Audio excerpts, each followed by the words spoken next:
Welcome, everyone. I'm really excited for today's episode because I get to interview my best friend, my wife. We've been talking about doing this for a while and her to be able to share some things and her own experiences. You've kind of been able to hear a lot from me, and I thought it would be really good to be able to hear the other half as far as the experience. There's always, everybody has a different perspective.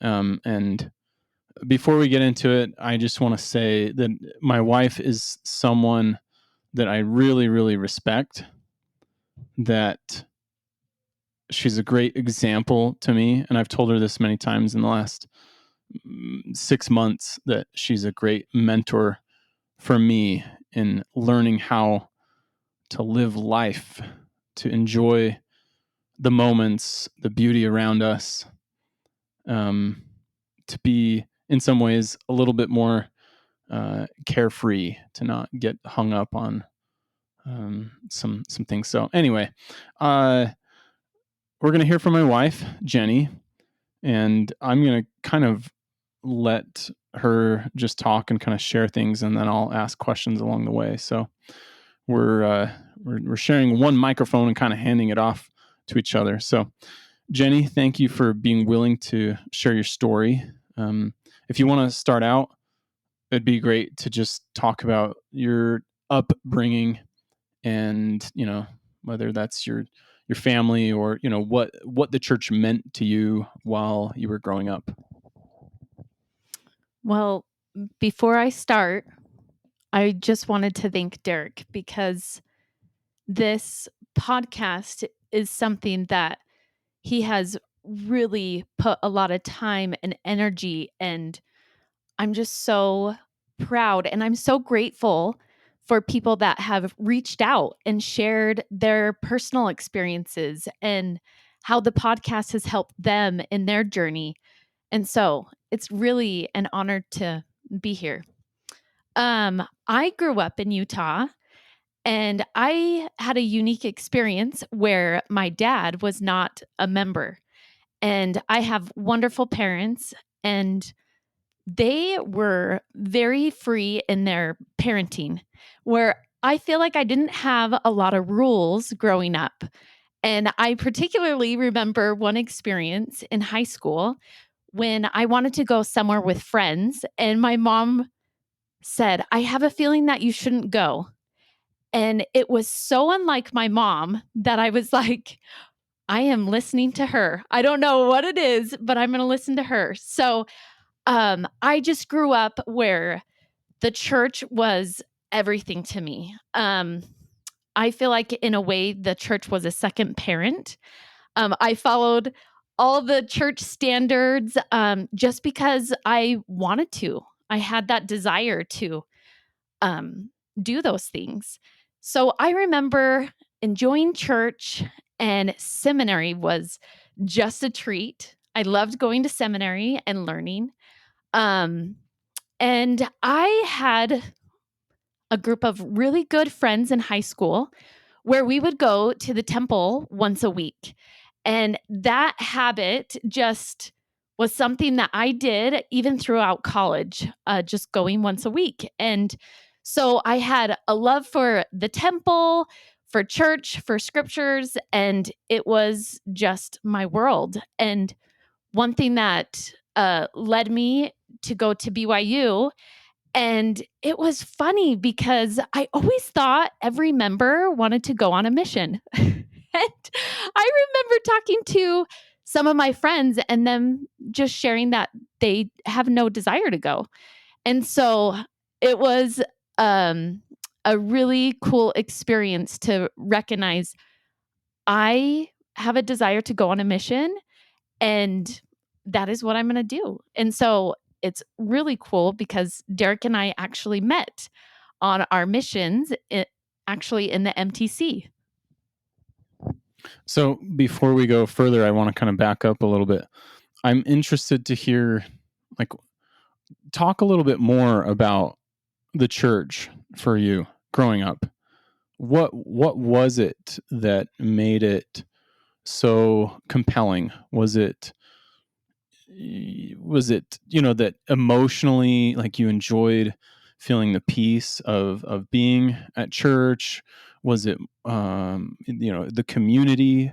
Was it the fact that there were standards, and you could kind of check things off and say, okay, this I these are the standards, and I'm doing them, and so you could kind of feel good about them. So just talk a little bit about your perspective. What was it? What are the feelings and memories that you have in that regard? I think I loved the community. I loved the feeling of that unity with a group. But really, as I think about it, I think what it comes down to is I loved the checklist of knowing that I was doing good, that I was a good girl. I always had that desire to be a good girl.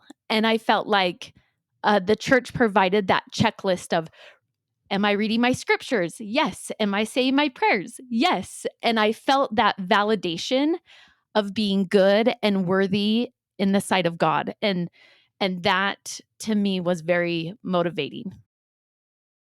Can you think of, like, was it always like that for you, or was there a certain age where you started to try and think of how you measure up, and then you found yourself relying on that?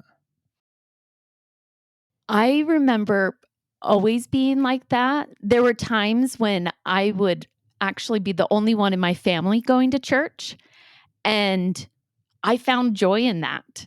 Um, and I remember there were times that our family would go out to eat on Sundays as a family, and I would stay behind because it wasn't keeping the Sabbath day holy. And so I really did it out of true desire to do good. So how much of that, when you look back and think, how much of it was wanting to do that because you felt like it was right, like you felt the spirit that was kind of like, this was confirmation that this is true, and so it's what you wanted to follow because of that, versus just like that's kind of the rubric that you were given. That's the set of rules, and so you just liked that you had that in place. Well, I think a part of it is a little bit of both, but I truly think it just came out of a desire of myself because it wasn't taught in my home or emphasized in my home that I needed to live up to these standards that the church gave. It was just something that was a drive inside of myself that drove my actions to live those standards. So it sounds like, when you explain that, it sounds like you took hold of it, and it was, for lack of better words, it was kind of your identity. It was, you had sort of established independence from your family, or from others that didn't completely live things, where you could kind of say, no, this is who I am, and so this is how I'm going to live. Yeah. And I think the older I got, the more solidified that identity became over time. Yeah. Yeah. Well, thank you for sharing that. So yeah, let's talk about, and we can talk about mission experience. I guess I'll just start with, so yeah, we were in the MTC at the same time, and our districts were on the same floor, like the classroom was, and so we didn't have the exact same schedule, but we kind of just like ran into each other or saw each other at different periods of time. I don't think I ever like saw you and like talked to you, personally. At one point, me and my companion were assigned to teach you and some other sisters a lesson, and it stuck out. Mostly my side of the experience is just that every time I saw you, you were always smiling. You seemed so energetic, and I was just like, I just was impressed. I was just like, that's someone that I would love to. I would love to marry someone like that. I would love to have a long-term relationship with someone like that. So, I guess you can kind of share your perspective on that. Yeah, it was funny because I remember Derek went to Oklahoma and I went to Eugene, Oregon. And when he wrote me a letter, at first I was like, who is this? But we wrote back and forth, and it was so fun because a lot of our letters was very mission based, but we had completely different missions. I mean, I'm in Oregon, you got the hippies, you got all sorts of things happening. And here Derek is in the Bible Belt. And so it was really cool to hear the similarities, but really fun to hear the differences of our experience. So that was really fun. And when he got home, because I got home like 6 months before you, but we dated and we got married pretty quick. And one thing that really was important to me, because I grew up in a part member family, um, I wanted to marry someone who had a strong testimony and already those habits of going to church and studying the scriptures and doing things like that. And so um Derek was the man. So it was really a fun experience to have our mission as a foundation, get to know each other through letters and then dating and getting married. So Yes, and that's all true.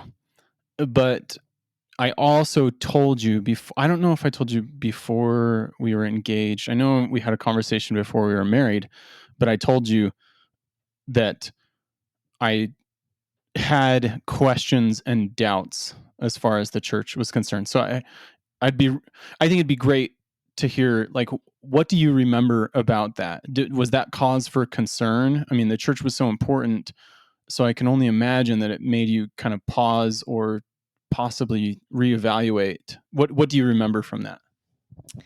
I remember just really appreciating you sharing that with me and feeling compassion and just really feeling like we all go through challenging moments at times. And there's times that I have questioned what I believed. So it was more like I was hearing you, but I really sadly didn't understand the complexity of what you were experiencing. And as we got married, and there were things that I remember, Derek just has this big heart and this natural leadership. And I just thought, just wondering, why is he not getting up in sacrament and sharing his testimony? Or why is he not reading his scriptures um, outside of church? And those questions kind of bothered me at times. And I always kind of viewed you as very logical and analytical. And I viewed myself just having the gift of faith. And so that's kind of how I worked it in my mind back at that season of my life.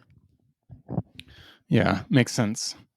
So you said that when I told you that you said that you had times that you questioned your beliefs.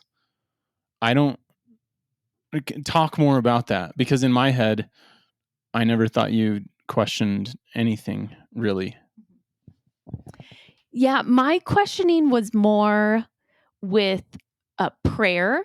Prayer was a little bit more difficult. I loved reading scriptures. I felt like I could get inspiration, a lot of just direction from the scriptures, where prayer was a little bit difficult and challenging for me. A big part was I would pray for my dad to become a member, and that was kind of a constant prayer. And I never saw anything unfold with that prayer, and that was a real hard challenge for me to know, is God really listening? Does he answers prayer? Um and I feel like with scriptures, a lot of scripture reading is kind of in my control, and I could live out the way that I want to live out my life, um based on what I can control. And prayer is one of those where you're kind of just trusting. And so that was a big challenge for me growing up.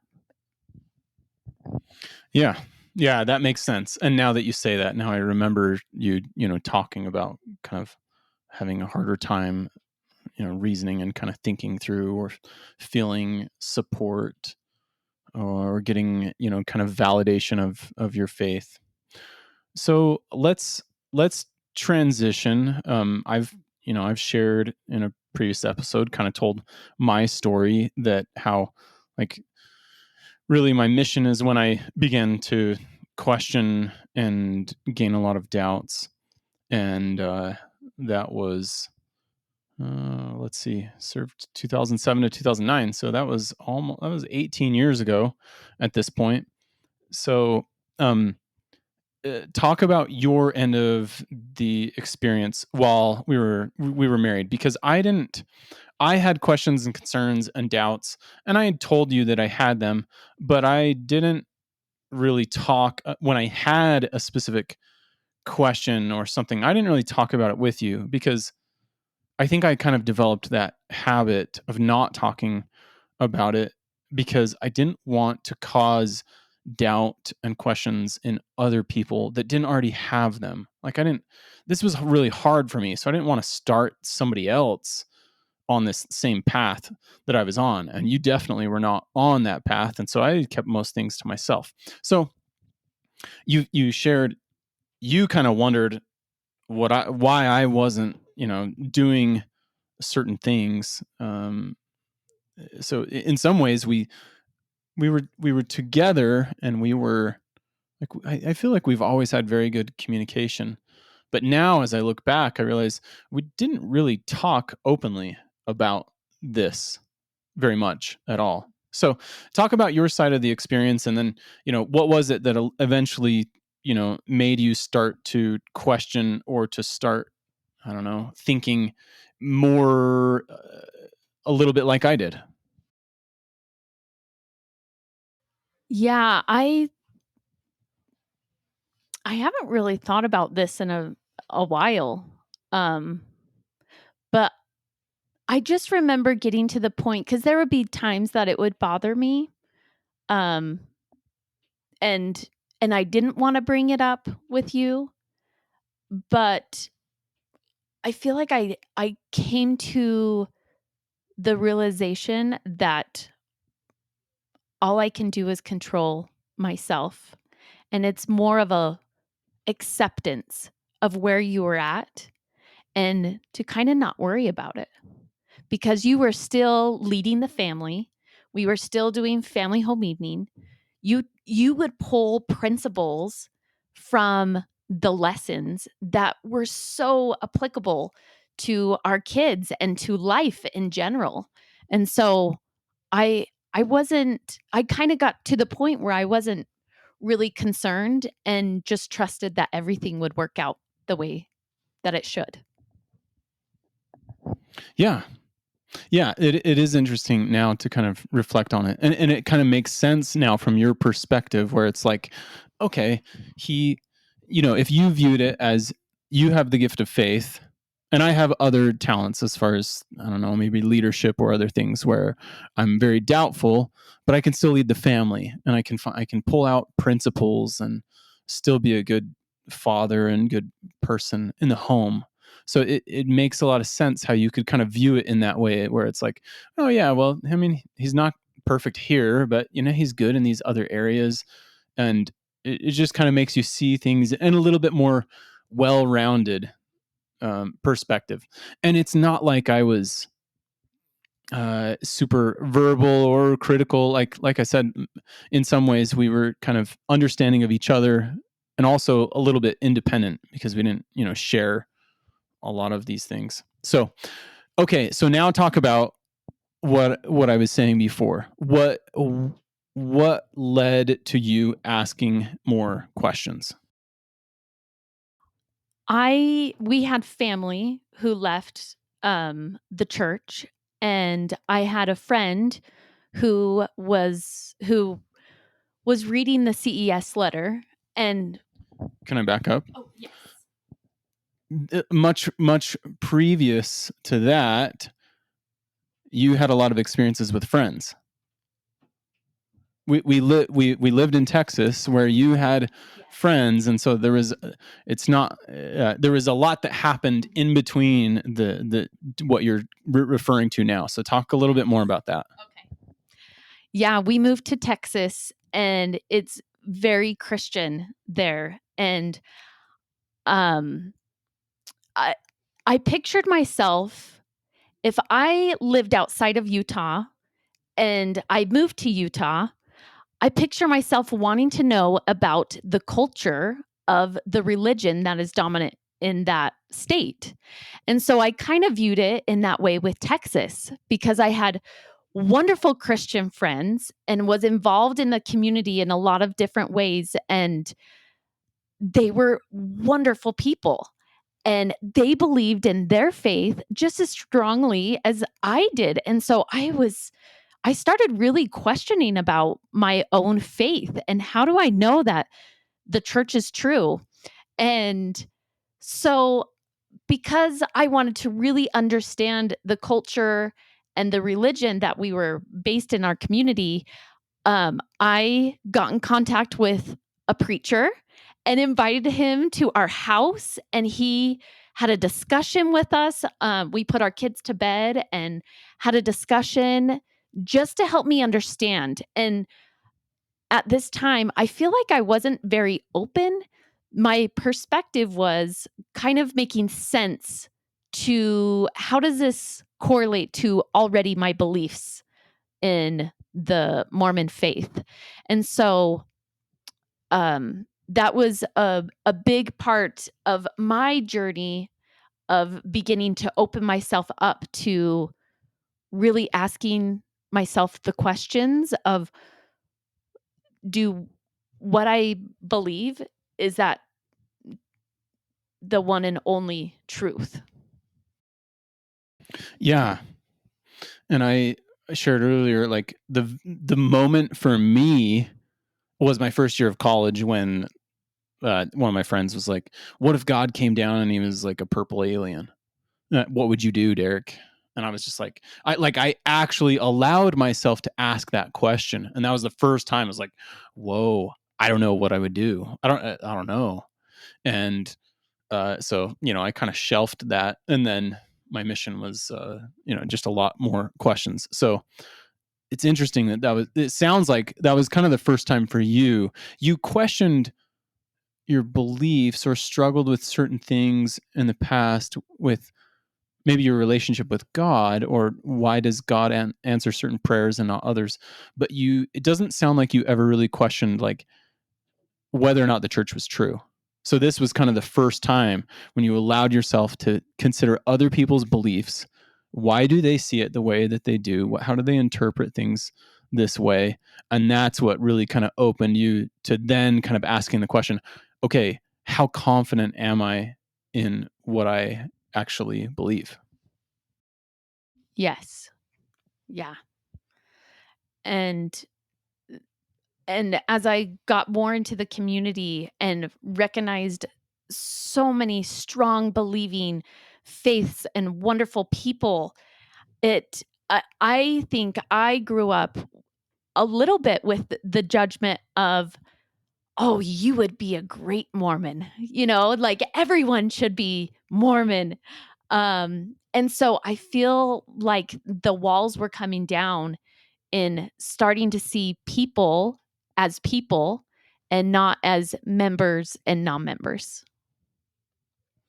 But my unraveling continued when I had family and friends read the CES letter. And one thing that I wanted to share is I really appreciated my friend.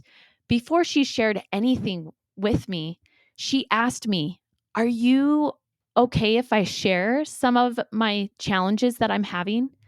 And I'm getting a little emotional just because it meant so much to me that she respected me and my faith and boundaries, that she didn't just go off and share some of the things that has um challenged her faith. And it was a beautiful opening and experience for me. um but one thing that I had to decide is this something that I want to investigate a little bit more?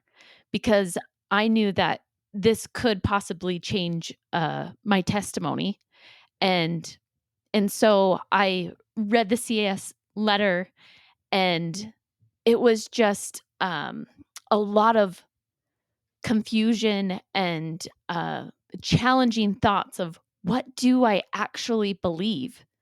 And it was a beginning of investigating of what do I believe? And the analogy that I love to use for this that helped me during this time is a suitcase. And I would pick up an item or a principle in the church, and I would really evaluate it and be like, is this something I that I believe? Or do I believe? How much of this principle do I believe? And without the thought of what others could say about it, but to really go introspection on myself and my faith. And that was an investigation of a year of us going through a lot of things. And yeah. So now, I we could talk about this later, but I think this would be an interesting time to kind of talk about your experience and now that you interact with members and non-members and see. I guess what I'm thinking, the question that I have is, when you come in contact with members, some people are open to, reading or kind of saying like, oh, what are the challenges? And then there's others that are like, no, I just, I don't want to read, I don't want to get into that, like I'd rather just not know. So what are your thoughts? Like, do you have, like, do you wish everyone would, read these things that you've read? Or are you fine with every person deciding for themselves? I think the best thing is for people to decide for themselves. I feel like we're all at different parts in our journey, and that is the beauty of life is the principle of timing in our own journey. One thing that I have found that is interesting, and I think you and I have observed it probably in ourselves and in other people, is that when when you're a member of the church, you can view yourself as, oh, I have this belief, I have this truth that other people don't recognize, and they should, right? And you can experience this exact same thing on the other side of the fence, where you're like, oh, I've read this about the church, and all the members need to read this. So it's, you can be in the church or out of the church, and you can look at other people in a judgmental way, thinking that you understand something that they don't understand and that they should follow and do what you're doing. Or you can be in the church and out of the church and be very respectful of other people's journeys and not feel like, other people should be living like you. So I'm curious to hear your perspective. Just talk a little bit about that when you're when you've been in the church and maybe had some of those thoughts, and then out of the church and had them, does that feel like a peaceful thing? Where are you at now? Do you still find yourself having any of those thoughts and feelings? How do you kind of reconcile all of that? That's a really good question because I think at the time I was going through a lot of discomfort and challenging thoughts and experiences, felt a lot of guilt and a lot of shame for questioning the church, that a part of me felt like other people should know this out of anger. And that anger is really hard and real. And it's because, honestly, because I'm uncomfortable. And you kind of, or for me, I wanted validation that I was doing what is right, and I was seeking it outside of myself. And so that when I truly came to own my own experience and own where I'm at, that is where liberation came from. That's where your empowerment came from. Um, just living the way you want to live because that is how you feel is right. And yeah. That's beautiful. Beautifully said. So do you feel like you're at a point in life where you always are able to respect other people's journeys, that you've worked through that enough that you don't feel that anymore, that someone should feel the same way that you do or view things the same way that you do? Or do you still kind of find yourself in that, in that thought process at times? I think there's moments, but I think because I own where I'm at, I feel more comfortable just honoring everyone's journey because I honor my own journey. And there definitely at the beginning of me leaving, so after Derek and I have really searched and did our own thought work through the past year, we really didn't tell a lot of people. And it was really difficult for me to tell my family because they didn't know this whole year that I have been researching, reading books, and doing um, some, I don't know the right word for it, but just the investigation of my own testimony. And to share with them, it was really difficult. And I think a part of me wanted to share these thoughts of the reasons why I decided to leave. But at the same time, you don't want to share because you don't want to cause questioning or unraveling for other people to experience. And so that was really difficult for me to share with my family because I wanted them to know that I have reasons why, but I don't know if I should share the reasons why I decided to step away. Yeah, I think that's always a tough decision because you want to be open and you want to let people know that you're making an informed decision. You're not taking it lightly, but at the same time, like you said, you don't want to cause people to question or to kind of go through their own heartache. But yeah, it is so interesting, when you said that part of the reason why you wanted to share and talk to other people was out of anger. And I think everyone feels that. We go through these experiences and feel like, you know, that, things were, I don't know, that things were hid from us, or that, the church wasn't upfront and honest about things.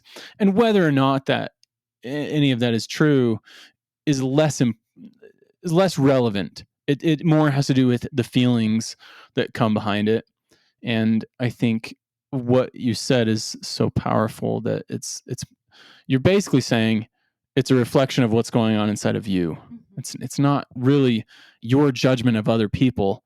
It's part of your processing and feeling sadness and grief, and those types of things.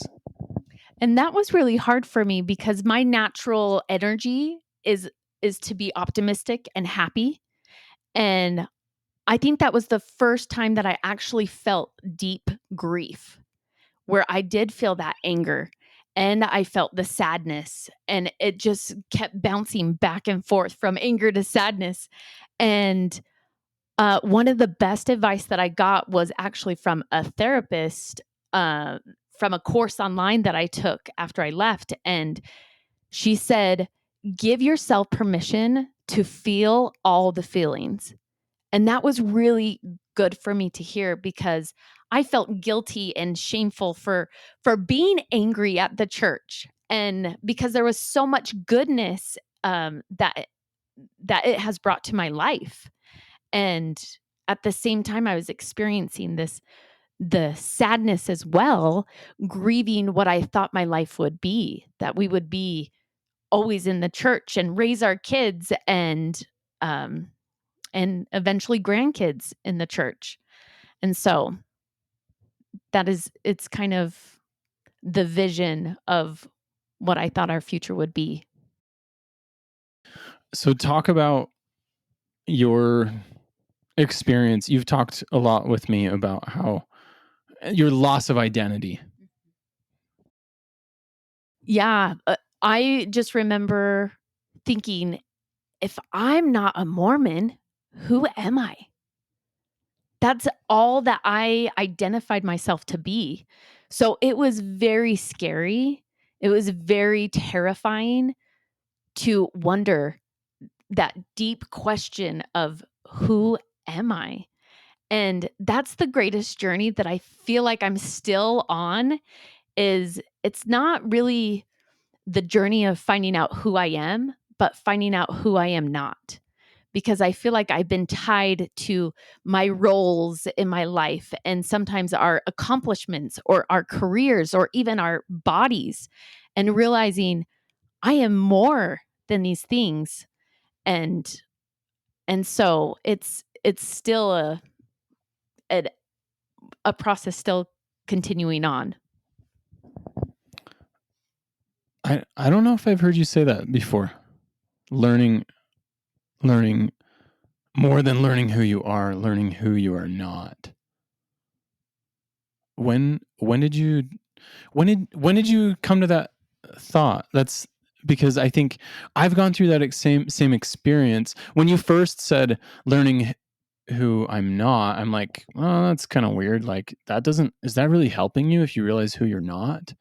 But I think all the things that you listed were are incredible things to process that then lead you to the question of, oh, if I'm not this, if I'm not my body, if I'm not, my identity as whatever, insert your career, or if I'm not, whatever, all these different things, then it does lead you to the question of who am I then? So when did you realize that? It's probably been this past year. Um, I feel like me, um, for a while, I would call myself more agnostic at the time. And your dad sent me a YouTube video of a near death experience, and I just dove into those. And that's where I really have come to know that we are more than our bodies, and we are more than our roles as a mother, as a wife, as a member of the community, way more than that. And so that is kind of what led me to believe, and just the essence of love. That's truly who I believe that each of us are, is the essence of love. What does that mean? We are, I don't know now. I don't know. We are a piece of God, and our energy of love. I don't know. Yeah, that's okay. I mean, I think it's okay to sometimes feel like a feeling of what you believe, but not being able to define it Yeah. clearly. Yeah, I think that's true. And that's one thing that I feel like I've honored in my journey is I felt like I knew it all when I was in the church. And that was the hardest part is like not knowing everything. And a couple months into my journey, there were so many churches that we would pass when we lived in Texas and realize and kind of having the thought like, who is God? Is he a man that is he a man? Is he white? Is he just all the questions that were taught in the church? And I had to come to this point and recognizing and appreciating the unknown. And that's what led me to a lot of peace is just it's okay to not know some things. And so even when you ask me about the essence of love, like I don't know, and that's okay. So we've talked through a lot of the beliefs and transition, and I think we'll talk a little bit more. But talk about your side of okay, we've done our research, we're making an informed decision, we're deciding to leave. So talk about your perspective of the exit, whether planned or not. What did that look like and feel like? So, one thing for me is during that time, I was the young women's president. And during this time is when the transition happened with the bishop, where he was in charge of the young men.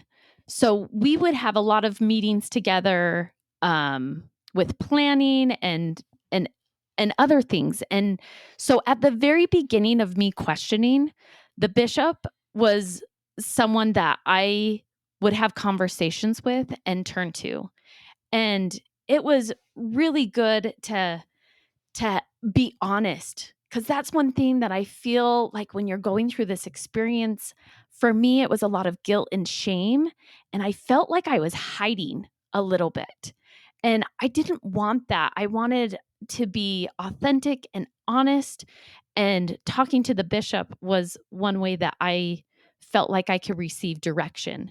And we had, he has such a big heart and is so kind, and we had a lot of great discussions. And there were also challenging moments where he said some hurtful things. And then the next week, when we would talk, I would say, "Hey, you said this, and it really hurt my feelings um, about this." And I would explain why. And it was just really great. We had a really great friendship that we could talk about things openly. Um, I just quickly want to point out, I think that's such a great perspective and such a great experience. No one is perfect. And so, it'd be so easy for you to just be in that moment to be upset, to be, offended and, well, I'm not going back or, something like that, especially when you're already living in that space. But I think it was so impressive for you to go back and say, no, I'll have a conversation about it. I'll let him know, why I think that was wrong, and to just be able to listen to both sides. Because I think the reality is that a lot of times church members in leadership positions don't quite know how to respond. Like, there's questions and concerns, and I think there's just a lot of fear involved. And so it's very easy to have kind of like your instinct response to be like, oh no, don't go there, like that's wrong. It's very easy to do that because it's just, it's scary. It's scary territory. Let's just stay out of it.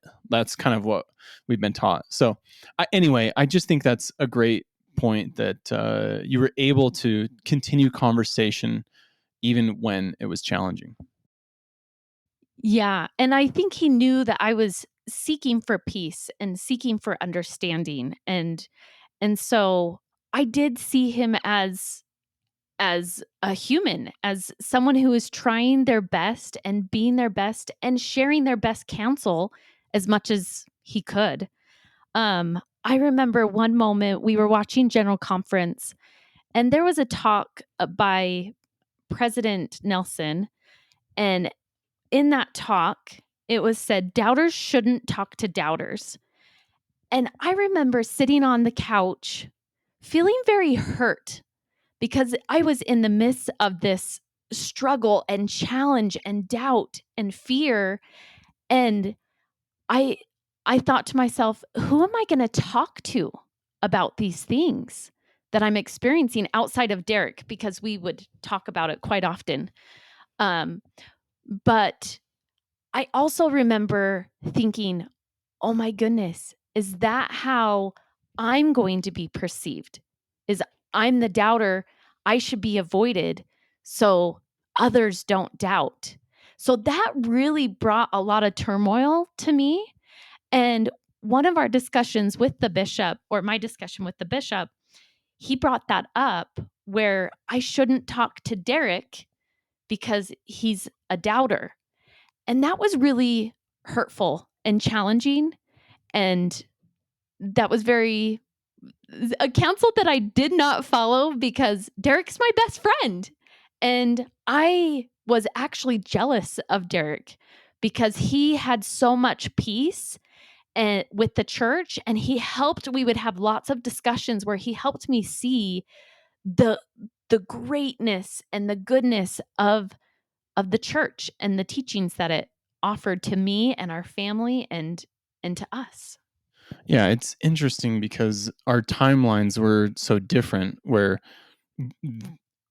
the point where you started to question and started to kind of struggle was also a point where, like, I was, 10 plus years into questioning and had kind of found this middle ground where I didn't totally believe, but I could find good principles and I could see the good that was there and was willing to make a compromise.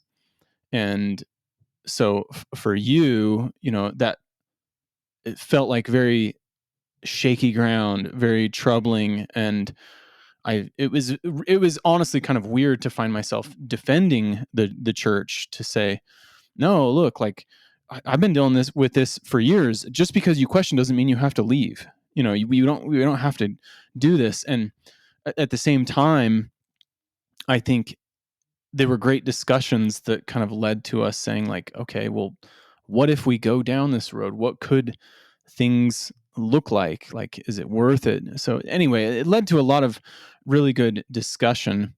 Um, but it is very interesting how our timelines didn't really follow each other. And in some ways, I was kind of patient, where, I knew it was a priority for you.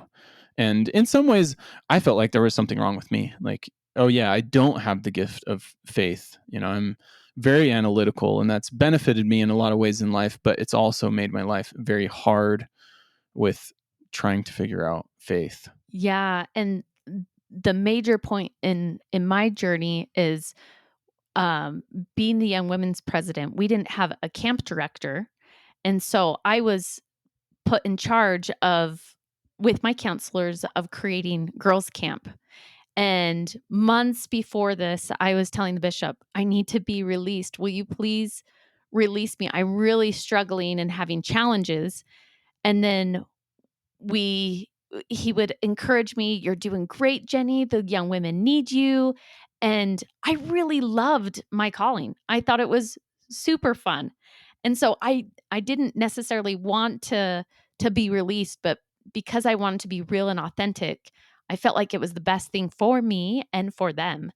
And If I can just comment real quick, I think part of what I remember is that you loved the interaction and loved the relationships, but like anytime you were put in a position where you had to bear your testimony or you had to teach, you felt like it was there was just no way to face that. And because either you had to kind of hide it and be dishonest and keep going, or you had to be honest and kind of let down everyone. So that's what I remember as being like one of the biggest struggles during that time. yeah, and And so when we created the theme for the camp, I made sure that I believed in that theme because that was important to me.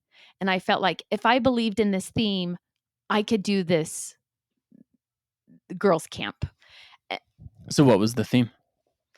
Well, it's been a while. I can't remember. But it was something, yeah. But I do remember believing in that theme at the time. And so prepping for the girls' camp was a lot of work. And um the night before girls' camp, someone in the ward called me about our girls, and Derek and I decided, and we talked to the bishop about this, is we're going to start going to other churches. And we let him know, and I wanted him to know, especially before girls' camp. And so um when this person in the ward called, I just told her that it doesn't matter which class my daughter's in, because we're going to start going to other churches and kind of bounce back and forth. And the morning of girls' camp, so 2 hours before we were meeting, the bishop called me and he said, "Hey, Sister Williams, we don't need you anymore." And I was like very shocked. Like, wait, what do you mean you don't need me anymore? He's like, "Well, we don't need you at girls' camp. We have you covered." And I was like, "Okay, can you explain a little bit more?" And he didn't really explain himself. I knew he was uncomfortable. It was an uncomfortable situation, but at the same time, I was confused because I have put in a lot of work and I have been begging him to be released. So I'm like, "You've known for this past year that I've been struggling and having challenges." And so it was a very difficult time. And I didn't go to Young Women's, and it was very heartbreaking for me. It was very difficult. I had a lot of unsettled feelings about how it was handled, and honestly, I just felt sad. And I I wish things would have happened a little bit differently. But in hindsight, I am very grateful for the way that things turned out because it helped me make a decision that I truly wanted, but was very fearful of making, of not taking that leap of faith of not going to church anymore. So it was a blessing in disguise for me to help me make a decision that um, I wanted to make for us and our family. Yeah, and I'll just say, like, in his defense, you know, it's very likely, the time when you're asking to be released, like our ward wasn't a super strong ward. Like there was a lot of people to choose from, right? So it's like, I'm sure in my mind, I'm sure he was just like, oh well, gosh, who else are we going to call? Like, we need, if she can just hang on, like she's so strong. I know she's going to get through this. Like, we can work through it. Like, I'm sure those are a lot of the thoughts going through his head. So I'm sure in retrospect, after seeing what happened, I'm sure he'd be like, oh man, yeah, we probably should have done that differently. I mean, can you imagine? I'm sure it'd be such a tough spot for him where he gets a call from someone in the ward, and that someone is like, "Hey, did you know uh, girls' camp is next week, and Sister Williams? Oh, tomorrow. Yeah, girls' camp is tomorrow, and Sister Williams, who is the Young Women's president, just told me that she's not even planning on like staying faithful in the church." Like, that would be a really tough scenario. Like, what do we do? How are we supposed to respond? Like, do we want her to go and be a big part of this event that's supposed to be faith building for our youth, and then to have her like announce the next week that she's not going to come? So it's understandable. I think even when I think about how the church has responded in certain situations, it's tough to justify, but it is, you can justify it. It makes sense. Like, how do we respond? How do we, like, it's not black and white. It's not an easy scenario. It's, well, if we face up to this, and then there's going to be repercussions. Like, are we willing to deal with those? So it's really easy for us to be critical and to say, it should have been handled differently. But there's a lot that we don't know, and like I've said at the beginning, no one's perfect. So if there's anything else you want to add about that transition, feel free to. And I would love for you to share your experience with going to the conference for people that had left the church. Yeah, I first just want to say, like, the bishop really was doing the best that he knew how to do. And same with me. Like, I feel like the situation, like you said, was really difficult. And we were both doing the best that we knew how to do. Um, so 3 months after that experience, I went to an ex-Mormon conference, and it was the first conference that was put on by the EFY singer Jessie Clark Funk. And she had a lot of speakers like John Dehlin from Mormon Stories and a lot of the people that he have interviewed on his podcast. So it was a really interesting event because there were 100 ladies there at all ages. I think the oldest was 85, and then majority was around my age. But it was a really interesting experience because something that I learned was we don't all have questions, and not everyone leaves the church for the same reason. In my mind, I kind of always pictured everyone leaving the church because of the reason that I did. But it really opened me up to realize there was a lady whose son was gay. And that was really a challenge for her to really work through. Another lady was abused. And anyways, there was hundreds of women who had their own story, and it made me open up and honor everyone's experience and everyone's story. Um, so during this conference, the conference was great, but one of the most beneficial things for me was at the very end, we had a fire ceremony where we were told to write down something that we wanted to give up, and we threw it in the fire. So before we did that, we read 100 people's writings, and we threw it in the fire. And for me, it was anger. I did not want to live with anger towards the church or towards other people. It was just like, I just want to find peace and move forward the best that I know how to do. And from that moment, it was the end of the conference. And I went to the airport and I just journaled. And it was like my own therapy session of really going to little Jenny, how much she loved the church. I went through my primary classes, my young women's, the girls' camp, the activities, all the way to my mission and up to the present moment of just honoring the person that I was and how much I loved and appreciated the church. And my overall experience was, wow, the church has made me who I am today. And there was so much gratitude and awe with this therapy session of just journaling my gratitude and appreciation of the church and the people and the community. And it really changed my experience, and it really changed my path moving forward. And I feel so much gratitude for the church and the amazing experience it was for me.